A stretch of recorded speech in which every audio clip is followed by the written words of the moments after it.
Pokoknya untuk Iya, makasih. Lengkapi sarapan pagi Anda dengan canda tawa Andre dan Hesti. tembus tapi tidak bocor ya.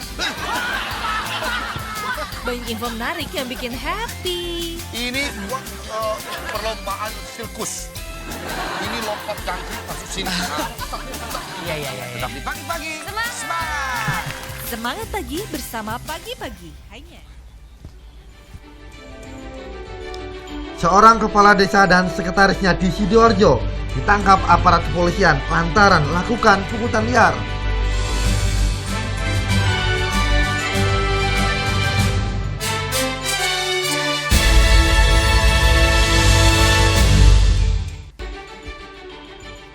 Video pemuda siksa kakek di Trenggalek menjadi perbincangan hangat berbagai kalangan.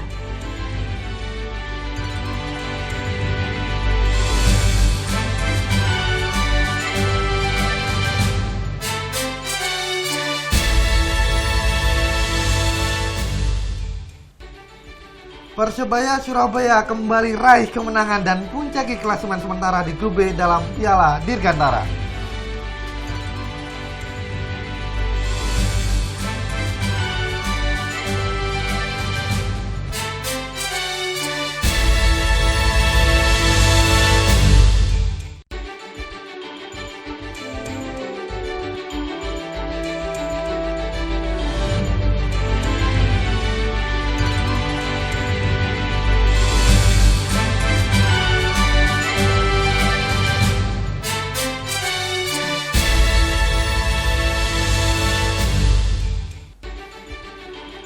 Apa kabar?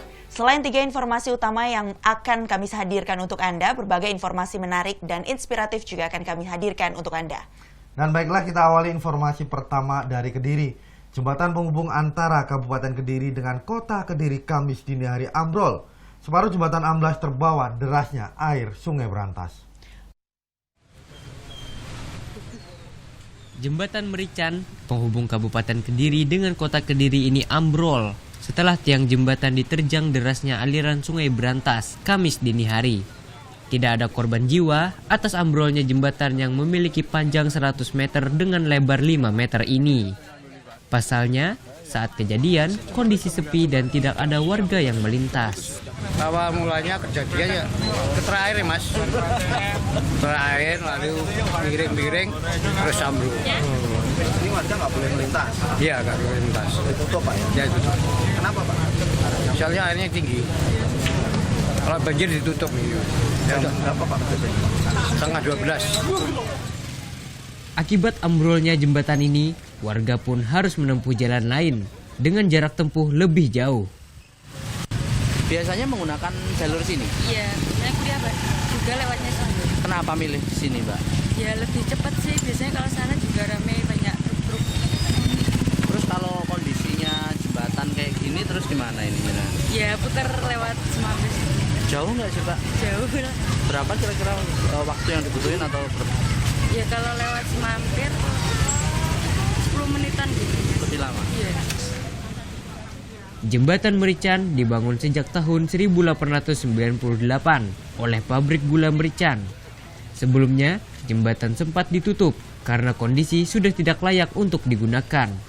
Namun, lantaran jembatan ini merupakan jalur alternatif dan warga memaksa menggunakannya, sehingga oleh pabrik gula diserahkan ke pemerintah Kabupaten Kediri dan akhirnya ambrol sebelum direnovasi. Eko Nugroho melaporkan untuk NET. Beralih ke Jombang, banjir setinggi 1 meter rendam Kabupaten Jombang hingga Kamis pagi. Pengungsian belum dapatkan juga bantuan. Sementara itu, akibat banjir, sejumlah sekolah pun diliburkan. Beginilah kondisi pengungsian warga korban banjir di Desa Kademangan, Jombang, Jawa Timur. Warga menempati posko pengungsian ini sejak Kamis dini hari. Namun hingga Kamis pagi, warga keluhkan bantuan yang minim. Baru ada bantuan berupa sarapan mie instan dan penyebarannya pun tidak merata. Kalau ketinggian banjir di Desa Kademangan semalam mencapai 2,5 meter, Kamis pagi, banjir masih merendam permukiman warga setinggi 80 cm hingga 1 meter. Sedikitnya 800 rumah warga terendam banjir. Selain merendam rumah, sekolah juga terendam banjir ini. Itulah sebabnya hari ini tak ada aktivitas belajar mengajar di SDN Kademangan 1. Air masih menggenangi sekolah hingga ke ruang kelas.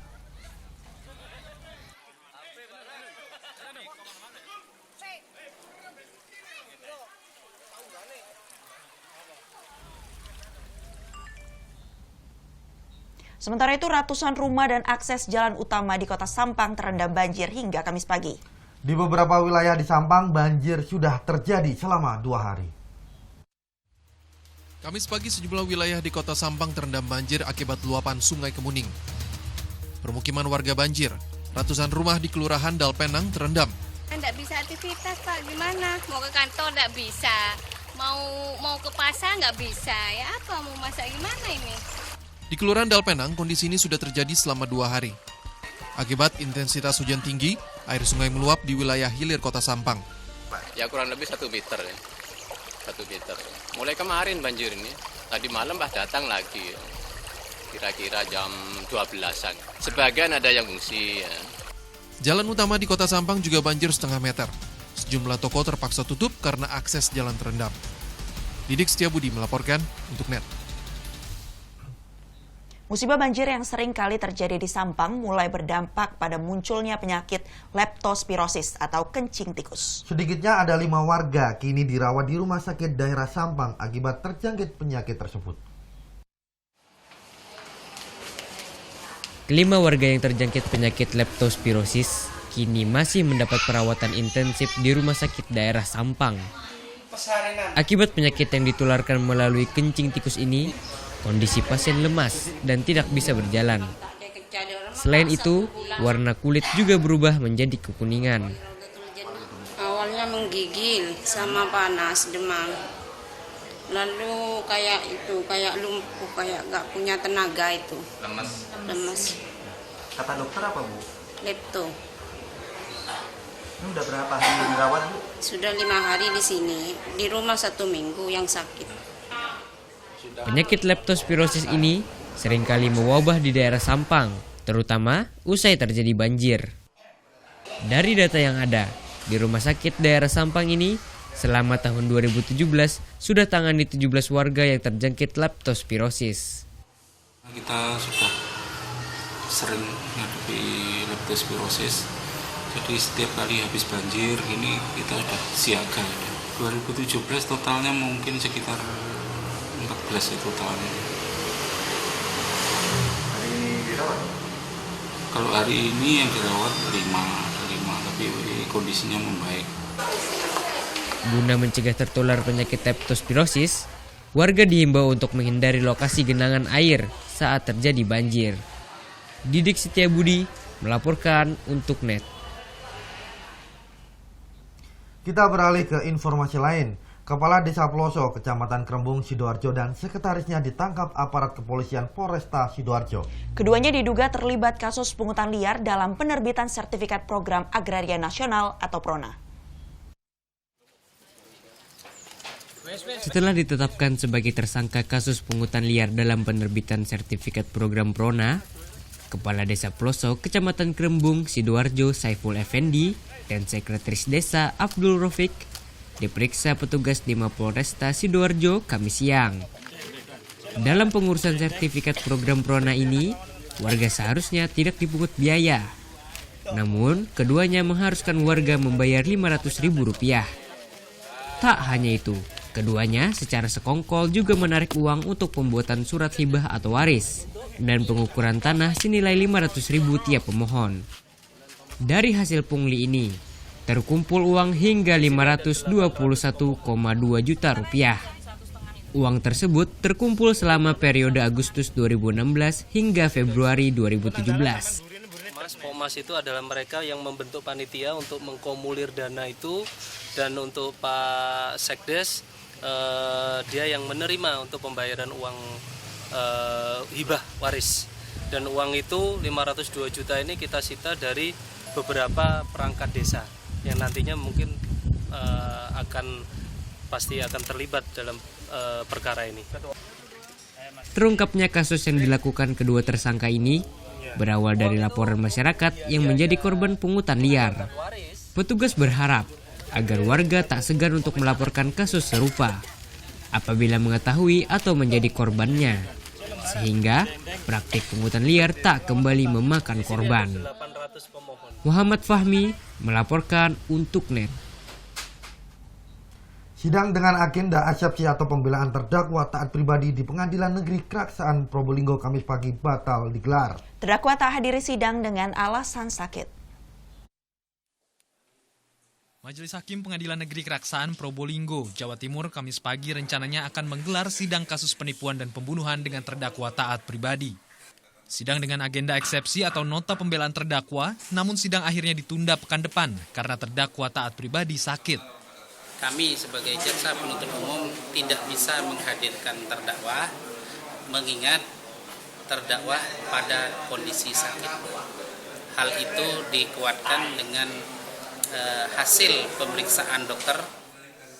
Jaksa penuntut umum sebelumnya mendakwa taat pribadi dengan hukuman maksimal, yakni hukuman mati atau paling ringan hukuman penjara seumur hidup. Pihak kuasa hukum telah siapkan materi eksepsi yang rencananya akan dibacakan langsung oleh terdakwa. Sakitnya adalah gejala tipes dan sudah ada keterangan dari dokter pihak Rutan Medaeng yang itu dibawa oleh pihak jaksa untuk disampaikan ke majelis hakim. Tetapi pada prinsipnya kita sebagai kuasa hukum dari taat pribadi sudah siap menyiapkan atau membacakan eksepsi. Pimpinan Padepokan Dimas Kanjeng taat pribadi didakwa dalam 2 kasus sekaligus. Kasus pembunuhan berencana atas korban Abdul Ghani serta dugaan penipuan dengan korban Prayitno Suprihadi yang mengakibatkan kerugian material sekitar 800 juta rupiah. Mahfud Sunarji melaporkan untuk NET.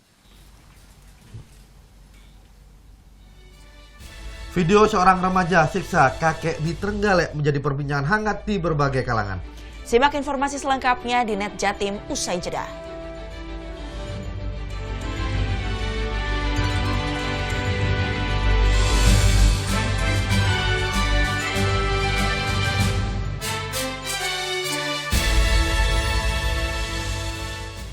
Bangun pagi bisa bikin tambah pintar.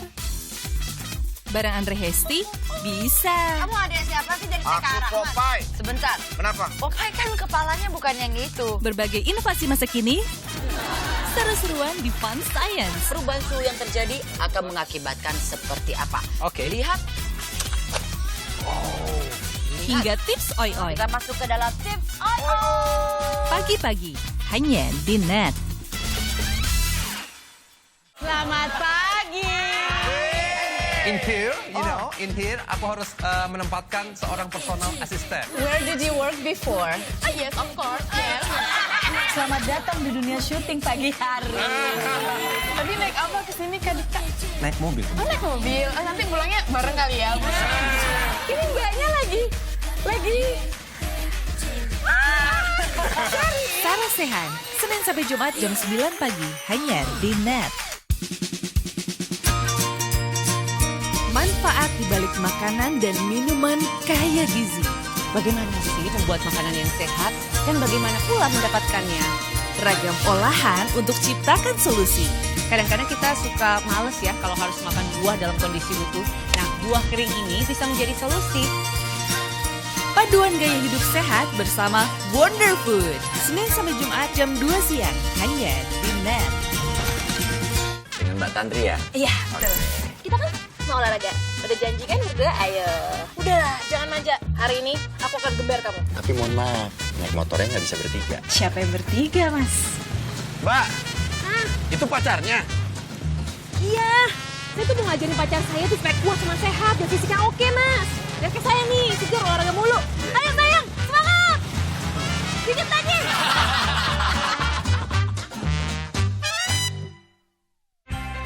Awali keceriaan pagi Anda dengan ragam berita terkini. Yes, selamat pagi. Ya, berdasarkan data dari Komnas Perlindungan Anak, kurun waktu 2014 hingga 2015 ada 196 kasus penculikan dan jumlah ini jadi alarm terutama bagi para orang tua untuk waspada. Serta informasi menarik dan inspiratif yang dikemas dengan santai. Untuk menyambut turis muslim dari berbagai negara, ini Korea Selatan hadirkan wisata ramah muslim. Indonesia Morning Show, hanya di NET.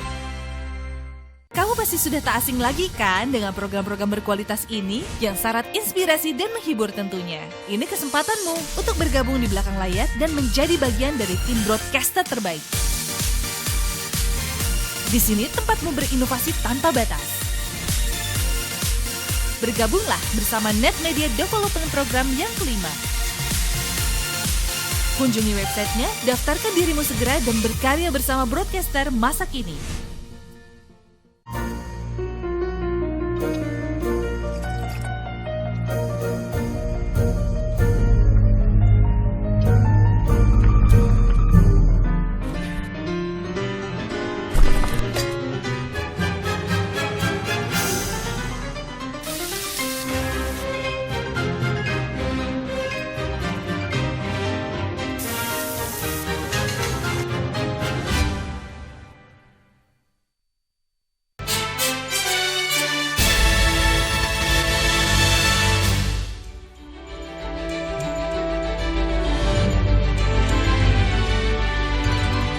Terima kasih Anda masih bersama Net Jatim.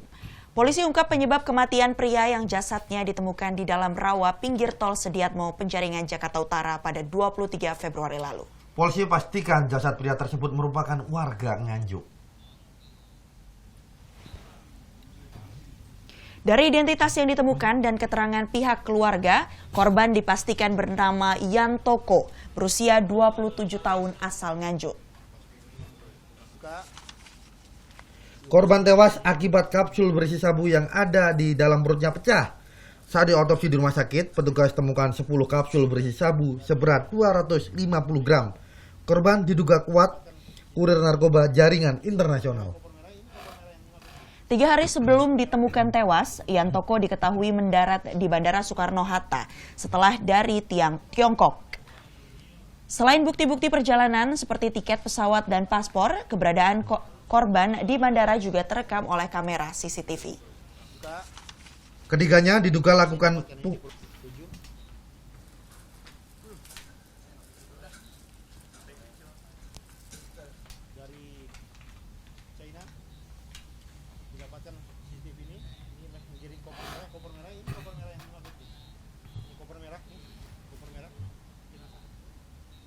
Sedikitnya 86 kg narkoba dari berbagai jenis dimusnahkan di Mapolda, Jawa Timur. Narkoba tersebut merupakan barang bukti dari hasil ungkapan petugas Ditreskoba Polda Jatim dan Badan Narkotika Nasional Jawa Timur. Pemusnahan barang bukti narkoba ini berlangsung di halaman Mapolda, Jawa Timur, Rabu siang. Barang bukti yang dimusnahkan diantaranya 35 kg sabu, 50 kg ganja, 21.400 butir pil ekstasi, serta berbagai jenis narkoba lainnya. Seluruh barang bukti ini diamankan oleh Polda Jatim dan BNN Provinsi Jawa Timur dari 1.500 tersangka dengan 1.200 kasus narkoba.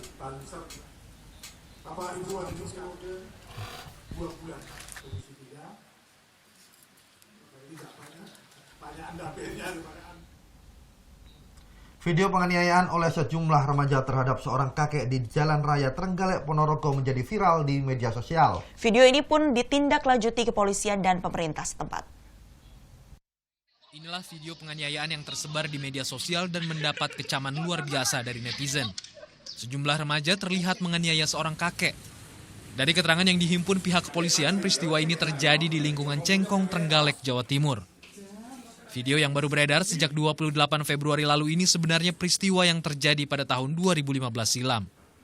Sang kakek yang bernama Sukiat saat ini telah meninggal dunia, sementara remaja pelaku penganiayaan adalah anak-anaknya. Dalam video tersebut adalah orang tua dari Arif dengan Krisya. Arif adalah laki-laki yang memakai baju kaos berwarna hitam yang sempat melakukan penganiayaan terhadap bapaknya, Bapak Sukiat. Dan Krisya dengan Febri ini yang mendampingi Arif, hanya mendampingi saja. Sukiat diketahui mengidap gangguan jiwa. Arif, sang anak yang menganiaya pun mengidap gangguan jiwa meski ringan. Untuk itu saat ini pemerintahan Kabupaten Trenggalek berkomitmen menangani para pengidap gangguan jiwa dengan upaya mengoptimalkan program dan fasilitas puskesmas, termasuk kepada pelaku penganiayaan. Gangguan jiwa yang memang mungkin ini juga karena hidup di dalam lingkungan di mana ayahnya almarhum juga memiliki gangguan jiwa, dan tentunya kami melakukan ini berkonsultasi dengan ibunya bahwa ini kami amankan dan ini adalah tindakan yang sebenarnya bisa kita kategorikan tindakan proaktif. Dengan adanya konfirmasi dari kepolisian dan pemerintah Kabupaten Trenggalek, diharapkan para pengguna media sosial tidak salah paham lagi. Masyarakat juga diimbau tidak lagi mengupload maupun membagikan video tersebut. Eko Nugroho melaporkan untuk NET. Seorang bocah kelas 2 SMP di Situbondo menderita penyakit aneh. Sebuah benda menyerupai ballpoint bersarang di perutnya. Kini ia pun susah buang air besar dan harus jalani perawatan di rumah sakit. Di Rumah Sakit Umum Daerah Abdurrahim Situbondo, Zainur Arifin, bocah 14 tahun ini harus menjalani perawatan intensif. Siswa kelas 2 SMP, warga Desa Palangan, Kecamatan Jangkar ini menderita penyakit aneh sejak 2 tahun lalu. Sebuah benda menyerupai ballpoint berada di dalam perut dan mengakibatkan rasa sakit serta susah buang air besar. Sakitnya seperti apa? Nusuk-nusuk kayak budak. Pecetkan nyocok. Awalnya kami kurang tahu, tapi hampir selama 2 tahun ini adik kami Zainur Arifin merasakan nyeri perut pada perut kiri. Akhirnya setelah dari 4 kali poli, ada rujukan dari dokter untuk di endoskopi. Akhirnya hasil dari endoskopi itu diketahui bahwa di dalam perut adik Zainur Arifin ini ada barang yang menyerupai bolpen. Berdasarkan hasil endokpi tim dokter, benda tersebut terlihat jelas berada di antara dubur dan usus. Sementara, Dinas Kesehatan setempat telah berupaya membantu dengan menyelidiki benda menyerupai ballpoint tersebut. Tapi setelah berjalannya waktu diselidiki, kenapa ada benda serupa pulpen itu masuk ke usus, yang melalui dubur. Tentunya pasien tersebut berusaha mengeluarkan BAB, dikorek-korek sendiri, dengan ketidaktahuan, ketidakmampuan, benda serupa pulpen itu patah. Sementara itu, kurangnya kelengkapan peralatan Rumah Sakit Abdurrahim Situbondo menjadi kendala untuk penyembuhan penyakit yang diderita Zainur Arifin. Rencananya, pasien akan dipindahkan ke Rumah Sakit Saiful Anwar Malang. Mahfud Sunarji melaporkan untuk NET. Menteri Sosial Khofifah Indar Parawangsa menyerahkan 14 balita terlantar kepada calon orang tua asuh. Tangis bahagia pun mewarnai prosesi penyerahan balita ini. Penyerahan 14 balita kepada orang tua asuh ini dilakukan oleh Menteri Sosial Khofifah Indar Parawangsa di Kantor Pelayanan Sosial Asuhan Balita Sidoarjo, Kamis sore. Penyerahan balita ini dilakukan setelah seluruhnya memenuhi persyaratan sebagai orang tua asuh. Di antaranya kematangan usia, serta pasangan yang sudah 10 tahun menikah namun belum memiliki keturunan.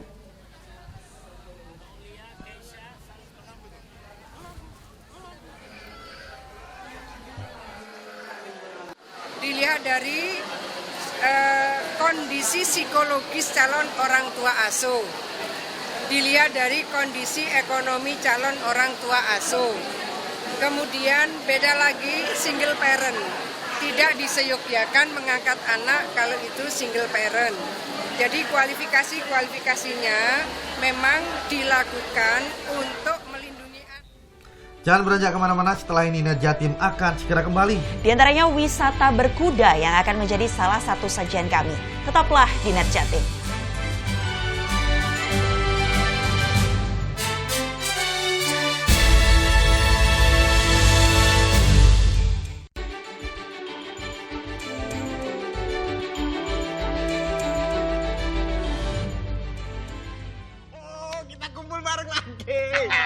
Aku nggak nyangka ya kalian masih sering hangout bareng. Ya, nggak cuma hangout bareng. Kita itu dari SD, SMP, SMA, sampai kuliah itu bareng terus. Sampai Sampai gue jatuh cinta. Sampai bosen. Jangan. Nadine. Oh. Ki, ya ampun gak usah Ki. Jangan. Kalau tali sepatu kelepas gini, nanti kamu kesandung. Yang mampu mencinta. Kamu mau nggak jadi pacar aku? Yes, yes, yes, yes. Nadine. Ku ingin merebutmu. Awali keceriaan pagi Anda dengan ragam berita terkini, serta informasi menarik dan inspiratif yang dikemas dengan santai. Untuk menyambut turis muslim dari berbagai negara, ini Korea Selatan hadirkan wisata ramah muslim. Indonesia Morning Show, hanya di NET. Terima kasih. Sebentar, tolong. Mas Tanto, mudaan ya Mas?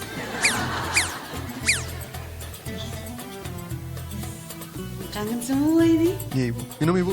Nanti dulu. Ini kangen ya? Tungguin ya. Teh Sarah balik lagi nih. Kini hadir lebih awal dan dijamin lebih seru. Mulai 6 Februari, Senin sampai Jumat jam 9 pagi, hanya di NET. Halo, salam pakai food. Mencicipi berbagai masakan dalam nuansa yang berbeda.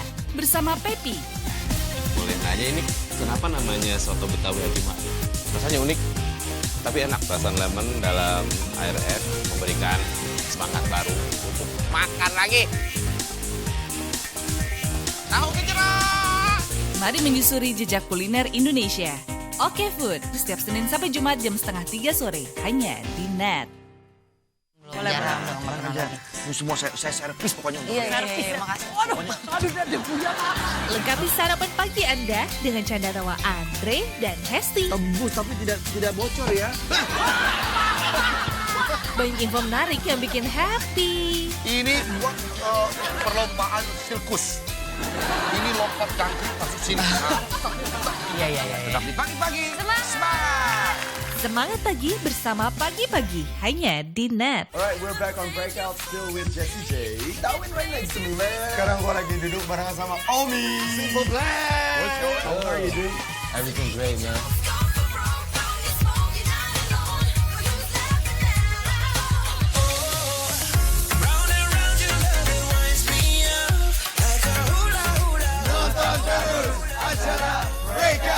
Keep watching Breakout, the #1 music show. Thank you, bro. Thanks a lot. Breakout, hanya di NET. Melepas penat dengan aksi para komedian favoritmu. Lu sekolah di mana sih? Mau apa? Orang lain tuh pakai centong, apa kayak lu cenok semen di mana sih? Lihatin terus, titiknya lihat. Anda udah mulai puyeng? Oke, bangun. Ngapain sih?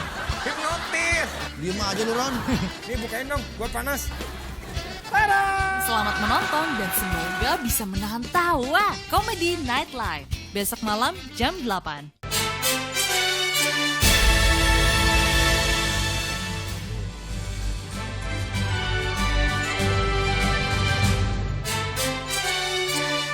Kembali di NET Jatim. Nah, Mahesa, kamu pernah ke Kota Malang? Sering nggak ke Kota Malang? Kalau Kota Malang, ya lumayan sering sih, kan dekat dari sini, Mai. Emang kenapa? Ada apa di sana? Kalau wisata berkuda, sudah pernah mencoba wisata berkuda di Kota Malang? Jika wisata berkuda kayaknya sih belum. Nah, ini kayaknya menarik ini, Mai. Nah, untuk mengatasi rasa penasaran Mahesa dan juga pastinya pemirsa, berikut liputannya khusus untuk Anda. Hijau, asri, dan menyejukkan. Menginap di hotel saat liburan mungkin sudah biasa. Namun, bagaimana rasanya jika menginap di rumah kebun? Yap, ini dia rumah kebun dedaunan. Penginapan yang berpadu hamparan hijau lahan perkebunan yang luas. Terletak di Kecamatan Junrejo, Kota Batu, Jawa Timur. Penginapan ini sengaja dikemas dengan konsep pedesaan dan bernuansa alam.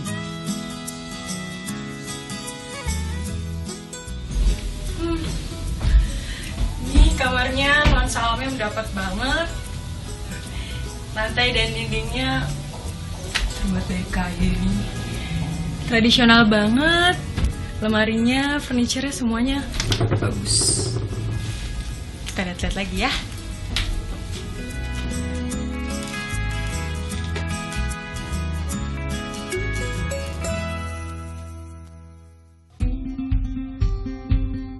Berdiri di atas lahan seluas 4.600 meter persegi, rumah kebun ini hanya memiliki 11 unit kamar. Masing-masing kamar diberi nama sayuran sesuai yang ditanam di sini. Kamar sengaja dibangun terbatas agar tamu yang datang bisa berlibur dengan tenang dan jauh dari hiruk-pikuk. Konsep ini ternyata memang menjadi daya tariknya. Sejak dibangun tahun 2006, si rumah kebun hampir tak pernah sepi pengunjung. Nuansa tradisional yang menyejukkan menjadikan rumah kebun ini sebagai salah satu tempat menginap favorit bagi para wisatawan yang datang ke Kota Batu. Awalnya tuh ngeliat dari internet, banyak ulasan-ulasan yang menarik, terus kesannya hobi, terus nyobain ke sini sama seneng sih. Saya kan suka seneng tanaman ya. Terus kayak desa ya. Malam-malam bunyi jangkrik. Kalau di Surabaya kan nggak ada. Sawi, selada, serta kailan. Sesuai dengan konsepnya yang bertemakan rumah kebun, aneka ragam sayuran ditanam di area penginapan. Assalamualaikum Ibu. Waalaikumsalam. Apa kabar nih Bu? Baik, dari mana? Saya dari Jakarta. Oh gitu, lagi nginep di sini? Iya, pengen nginep di sini. Soalnya kan gitu. saya ngeliat kayak tempatnya tuh enak, asri. Iya. Saya lihat juga lagi panen ini Bu ya? Iya, tiap hari Sabtu panen. Untuk dijual hari Minggunya. Iya, Minggu. Berarti saya kebetulan banget nih ya datang pas lagi panen. Iya, saya mau nanya yang dipanen ini tanaman apa aja? Tanamannya kebanyakan selada sama terong. Selada, terong. Iya, sama sawi. Nah, yang dipanen ini di kemana ini? Dijual di pasar Minggu. Di Malang ada pasar Minggu namanya. Kita jual di sana. Karena kebetulan ini pupuknya juga nggak pupuk kandang ya, jadi bukan pupuk kimia. Jadi orang-orang senang sekali. Memang asli. Memang bentuknya nggak begitu bagus seperti pupuk kimia ya, tapi sehat. Ya, lebih sehat, baik juga. lebih baik. Ya. Oh iya, saya mau nanya nih, kan dengan konsep yang asri, bikin nyaman, tenang. Ini Ibu awalnya dapat dari mana? Terinspirasi dari mana nih? Kebetulan Bapak itu dari pertanian. Oh. Dan saya kebetulan dari seni. Jadi kita gabung aja. Dulu memang ini hanya sawah aja. Terus kita punya satu rumah di mana orang asing sering pakai di sini. Sehingga kita punya pikiran, kenapa nggak kita jadikan penginapan aja. Dan akhirnya sukses nih Bu ya. Iya, alhamdulillah. Ini kebetulan pas lagi panen, saya boleh coba ikut panen ya Bu? Tapi basah air lo ya. Gak apa-apa. Oke, biasanya anak Jakarta kan lebih rapih. Di sini di sawah loh.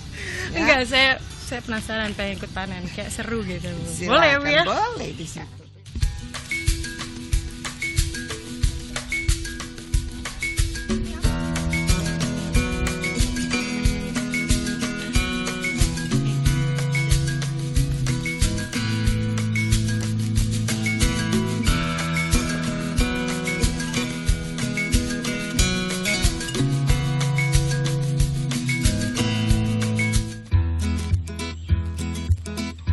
Tak hanya menghadirkan suasana pedesaan, berbagai fasilitas pun turut dilengkapi agar pengunjung betah bermalam di rumah kebun ini.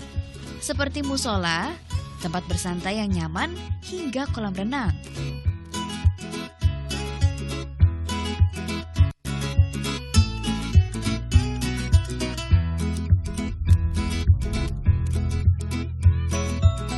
Menghabiskan liburan di Batu, saya menyempatkan diri untuk berolahraga. Dan kali ini, pilihan saya jatuh pada berkuda.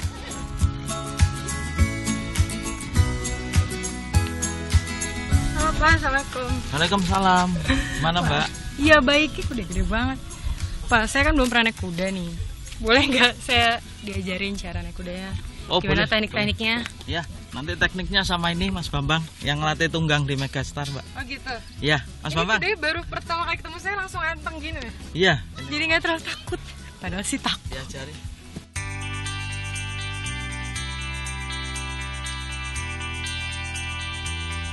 Dalam Islam, kuda memiliki banyak keistimewaan. Ini tercermin dari surat Al-Adiyat yang berarti kuda-kuda yang berlari kencang. Dalam surat tersebut, kuda digambarkan sebagai kendaraan berperang di masa lalu. Namun, seiring berjalannya waktu, berkuda kini jadi sarana olahraga. Selain termasuk olahraga yang disunahkan Rasulullah, berkuda juga punya banyak manfaat bagi kesehatan. Seperti meningkatkan kekuatan otot, mencegah kram otot, meningkatkan pergerakan tulang sendi, serta melatih keseimbangan dan koordinasi.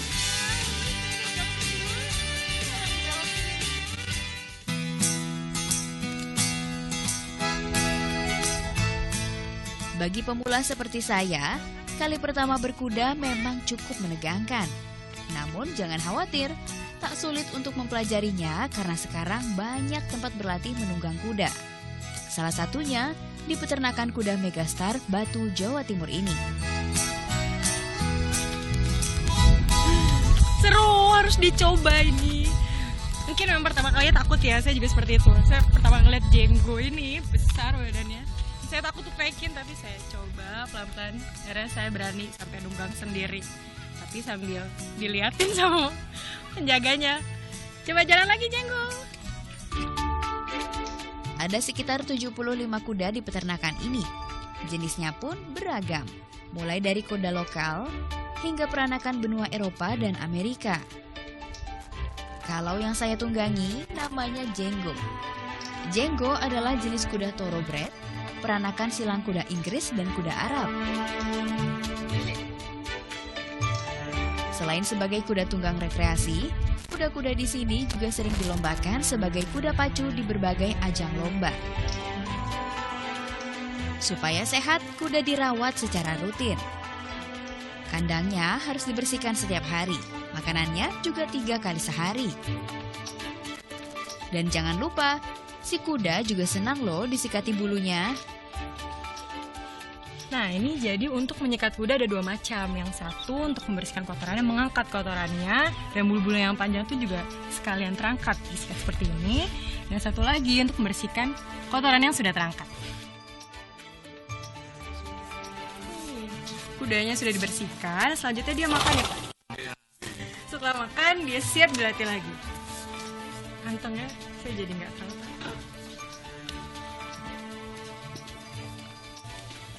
Pak, makasih banyak ya. Saya udah dikasih informasi tentang memelihara kuda, membersihkannya. Terus sampai saya tadi naik kuda juga, padahal takut awalnya. Dari takut jadi nggak terlalu takut. Iya, Mbak. Pokoknya bermanfaat. Baik, Kasih terima banyak ya, kasih. Pak. Yuk. Lanjut lagi ya.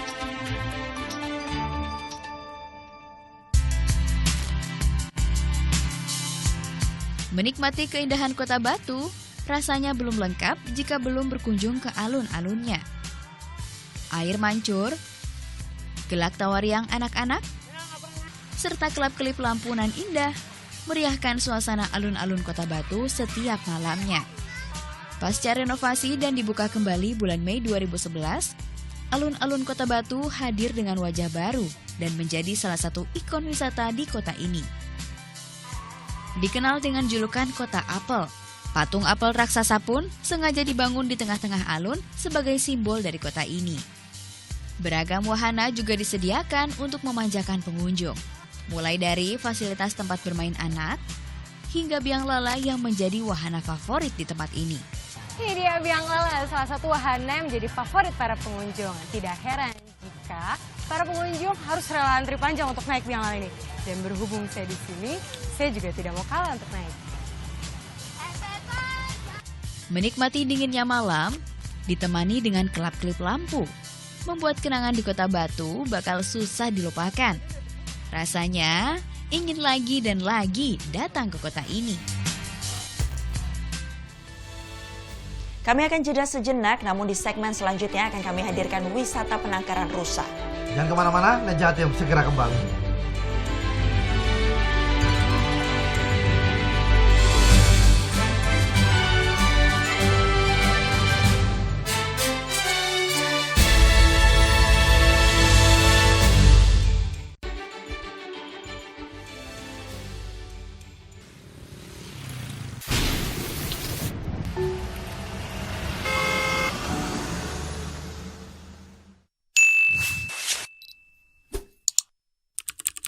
Jalan rusak yang tak kunjung diperbaiki mengganggu aktivitas warga. Saatnya buat perubahan. Upload video masalah yang ada di sekitarmu ke NetCJ. Video-video terpilih akan tayang di Net 10. Be the change demi Indonesia yang lebih baik. di balik makanan dan minuman kaya gizi. Bagaimana sih membuat makanan yang sehat dan bagaimana pula mendapatkannya? Ragam olahan untuk ciptakan solusi. Kadang-kadang kita suka males ya kalau harus makan buah dalam kondisi utuh. Nah, buah kering ini bisa menjadi solusi. Paduan gaya hidup sehat bersama Wonder Food. Senin sampai Jumat jam 2 siang. Hanya di NET. Kamu yang membutuhkan sebuah pemandangan indah di mata akan kita berikan dalam bentuk parcel. Neng Dea, kita mau mainan video. Apa? Video-video lucu, walaupun tidak ada yang seperti kamu. Aduh, kenapa dipijetin kucing? When the rainbow starts to dance. Tiba-tiba gitu. Iya. Lucu.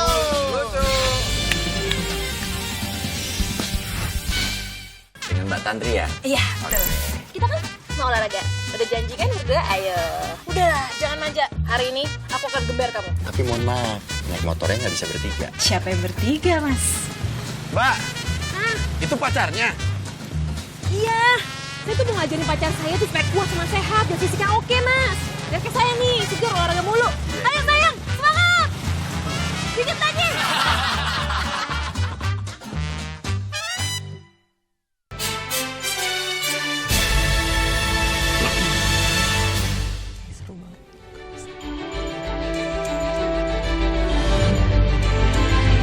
Terima kasih Anda masih di Net Jatim. Weekend sebentar lagi. Nah, kalau Mahesa sudah tahu mau kemana weekend ini?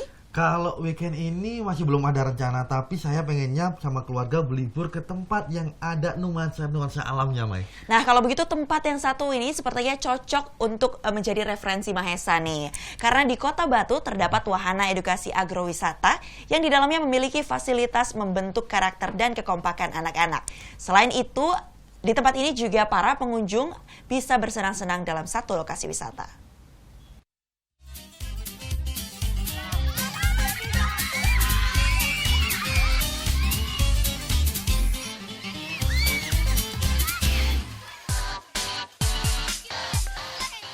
Membentuk dan melatih karakter anak bisa dilakukan melalui kegiatan outbound. Nah, di kawasan Sejuk Kusuma Agrowisata menjadi tempat yang pas untuk berwisata sekaligus mengembangkan pola pikir anak melalui kegiatan outbound.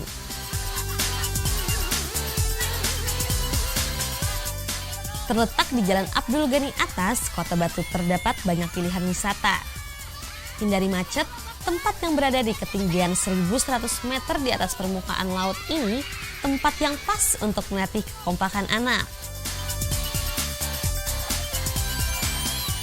Beragam permainan bisa dilakukan di alam terbuka. Belajar dan bermain. Belajar apa? Belajar tentang konsentrasi. Susah nggak sih di sini? Enggak. Menyenangkan. Iya. Yang paling kamu suka di sini ngapain? Ya tadi bermain bola. Sukses nggak tadi? Apa? Sukses nggak tadi? Enggak. Kenapa nggak sukses? Kurang konsentrasi.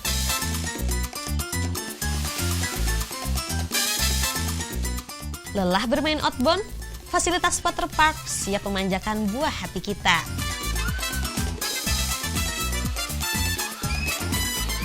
Mulai water slide setinggi 15 meter,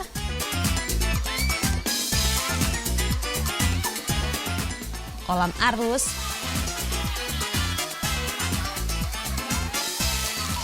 dan juga air mancur.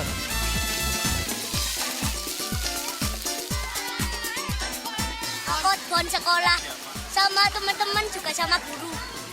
Apa yang paling kamu suka di sini? Ya, mainan flying fox, renang, kolam arus.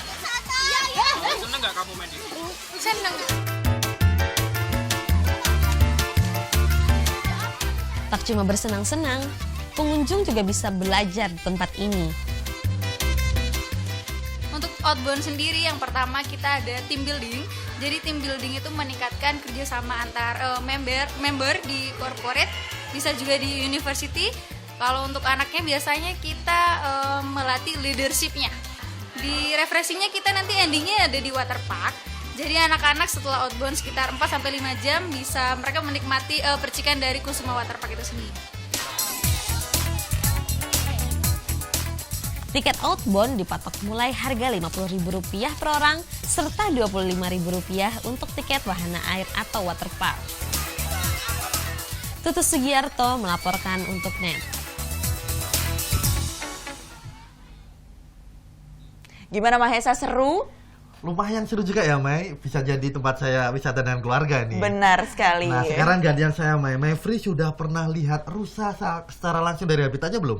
Belum pernah nih, karena selama ini hanya bisa melihat dari televisi dan juga internet saja. Nah, kebetulan kalau belum, Mayfrey akan saya ajak ke Blitar. Di sana ada tempat penangkaran rusa dan pengunjung bahkan bisa memegang rusa secara langsung. Penasaran kan? Kita langsung lihat liputannya nih.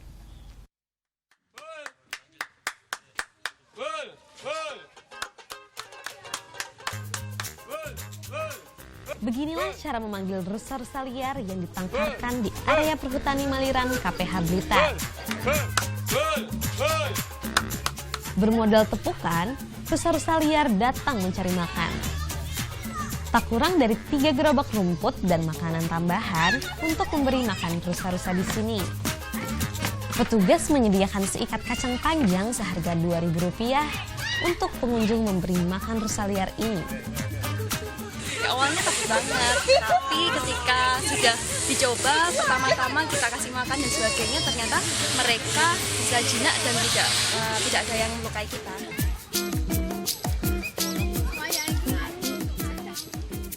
Berada di Desa Jatilengger, Kecamatan Ponggok, Kabupaten Blitar, rusa-rusa ini bisa didekati. Masih tergolong rusa liar.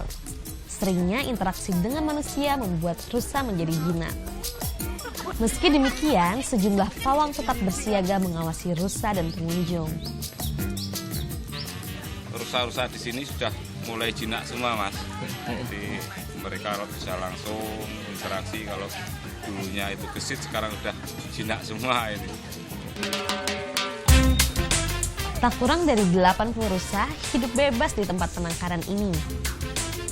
Didirikan pada tahun 1999, lokasi ini menjadi tempat perlindungan rusa dari berbagai daerah yang kelebihan populasi.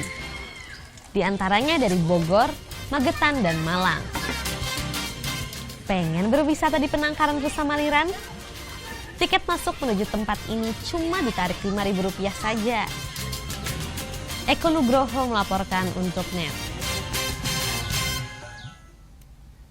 Nah, tadi informasi tentang satwa, sekarang kita pindah ke pertanian Mai.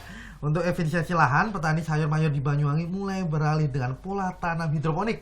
Hal ini dilakukan karena selain tak butuhkan lahan yang luas, hasilnya pun cukup menjanjikan. Keterbatasan lahan sempit kini tak jadi kendala bagi para petani sayur di Desa Sumbergondo, Kecamatan Glenmore, Banyuwangi. Teknik rumah hijau dengan pola tanam hidroponik justru membuat jarak panen lebih pendek dan hasil lebih memuaskan. Tidak hanya itu, lahan rumah hijau juga bisa jadi jujukan agrowisata.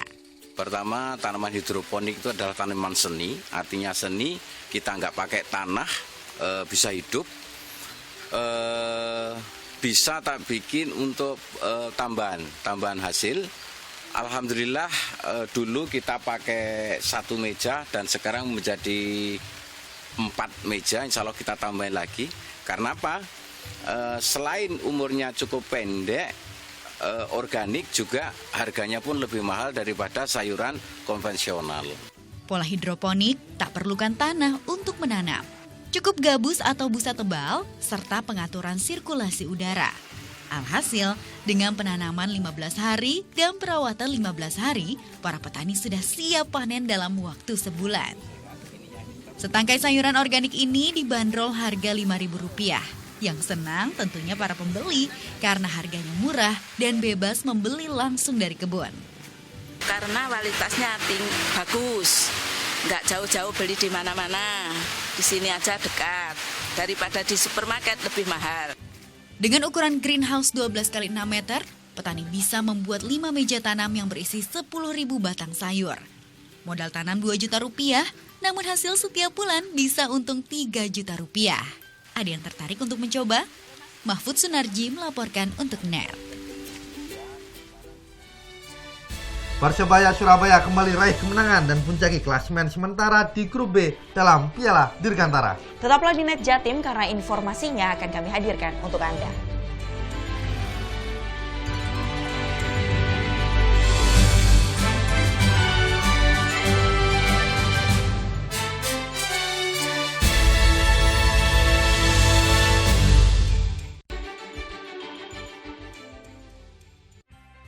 Awali keceriaan pagi Anda dengan ragam berita terkini. Yes, selamat pagi. Ya, berdasarkan data dari Komnas Perlindungan Anak, kurun waktu 2014 hingga 2015 ada 196 kasus penculikan dan jumlah ini jadi alarm terutama bagi para orang tua untuk waspada. Serta informasi menarik dan inspiratif yang dikemas dengan santai. Untuk menyambut turis muslim dari berbagai negara, ini Korea Selatan hadirkan wisata ramah muslim. Indonesia Morning Show, hanya di Net. Selamat pagi. In here, in here aku harus menempatkan seorang personal assistant. Where did you work before? Yes, of course. Yes. Selamat datang di dunia syuting pagi hari. Tadi naik apa ke sini Kak Dika? Naik mobil. Oh, naik mobil. Oh, nanti pulangnya bareng kali ya. Ini mbaknya lagi. Sarah Sehan, Senin sampai Jumat jam 9 pagi, hanya di Net.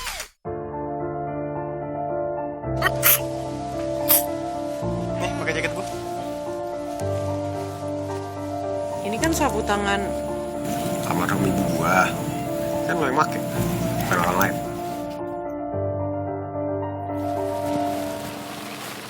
Jangan kau pilih dia, pilihlah.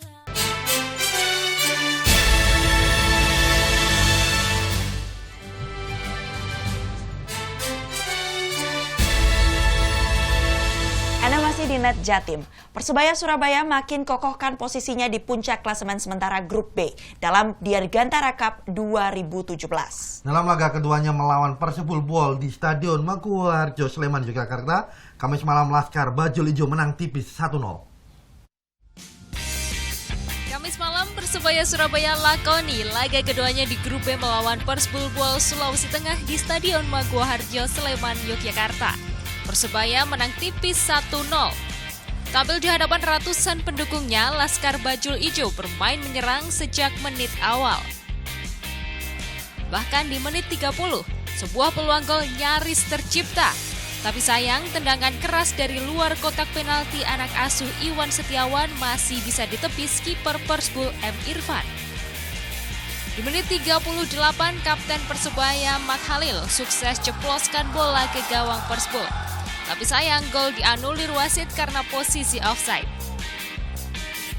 Hingga babak pertama usai, kedua tim bermain imbang tanpa gol. Di paruh kedua, Persebaya dan Persebul saling jual beli serangan. Sadari lemah di lini depan, pelatih Persebaya Iwan Setiawan akhirnya masukkan striker Rahmat Afandi. Keputusan tersebut berbuah manis. Di menit 67, Rahmat pecahkan kebuntuan gol Persebaya melalui tendangan kerasnya.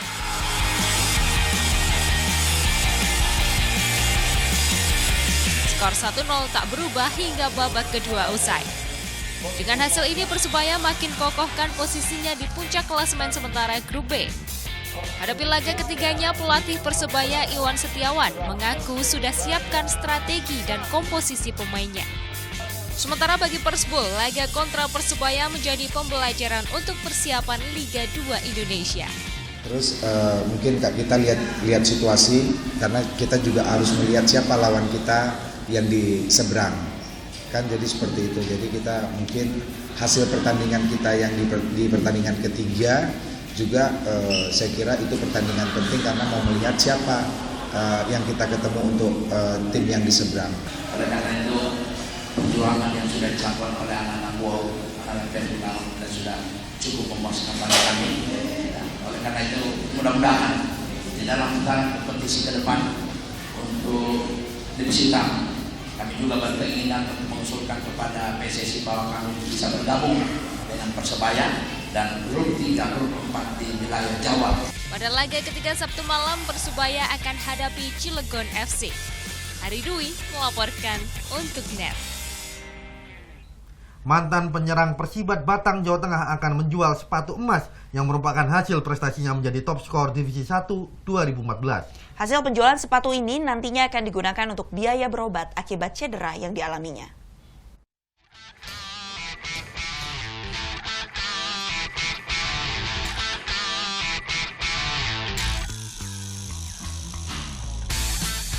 Hapidin, mantan penyerang tim Persibat Batang, Jawa Tengah ini berniat menjual trofi sepatu emasnya yang merupakan pemberian dari PSSI. Sepatu emas diperoleh setelah ia menjadi top skor di Divisi 1 musim 2014 dengan mencetak 14 gol. Melalui media sosial Instagram, Hapidin terpaksa menawarkan sepatu emas kebanggaannya tersebut. Ini dilakukan lantaran ia membutuhkan dana untuk lakukan terapi setelah jalani 3 kali operasi atas cedera ankle yang dideritanya saat membela salah satu klub dalam turnamen di Pekalongan, Jawa Tengah.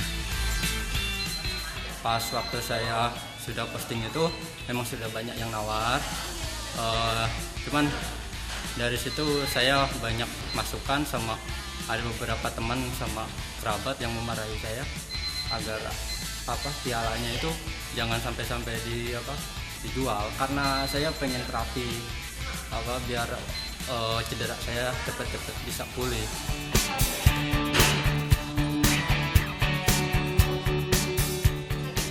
Atas cedera yang dialaminya, Hapidin diperkirakan membutuhkan waktu 2 bulan untuk terapi penyembuhan. Saya di sini problemnya dia lebih ke ankle-nya. Kayak pos operasi dia udah lepas pen, tapi di sini masih ada problem di ototnya sama di ankle-nya aja. Jadi kita balikin ke itu buat dia bisa back to sport lagi. Mungkin kalau untuk ini sekitar 1-2 bulan kali ya Mas. Misalnya ini dia sudah fractur sekitar 1 tahun yang lalu dan nggak segampang itu buat ngebalikin lagi. Misalnya dia sempat nggak fisioterapi beberapa waktu gitu. Jadi memang harus secara rutin setiap hari kita kerja. Saat ini, Hapidin jalani terapi di Pusat Terapis dan Pemulihan Otot di kawasan Darmo Permai, Surabaya. Ia berharap segera sembuh total dari cedera dan kembali bisa merumput ke lapangan hijau melanjutkan karirnya. Juli Susanto melaporkan untuk NET.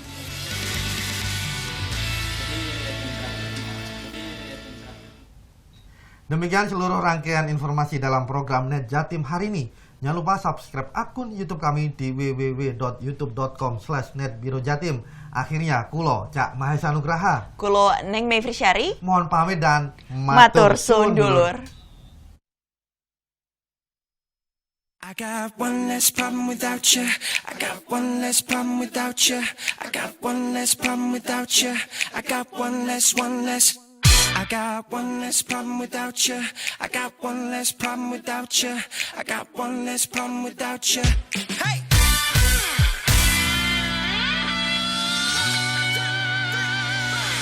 Hey baby, even though I hate you, I wanna love you, I want you, ooh, ooh. And even though I can't forgive you, I really want you, I want you, ooh, ooh. Tell me, baby, why can't you leave me? 'Cause even though I shouldn't want it, I gotta have it, I want you, ooh.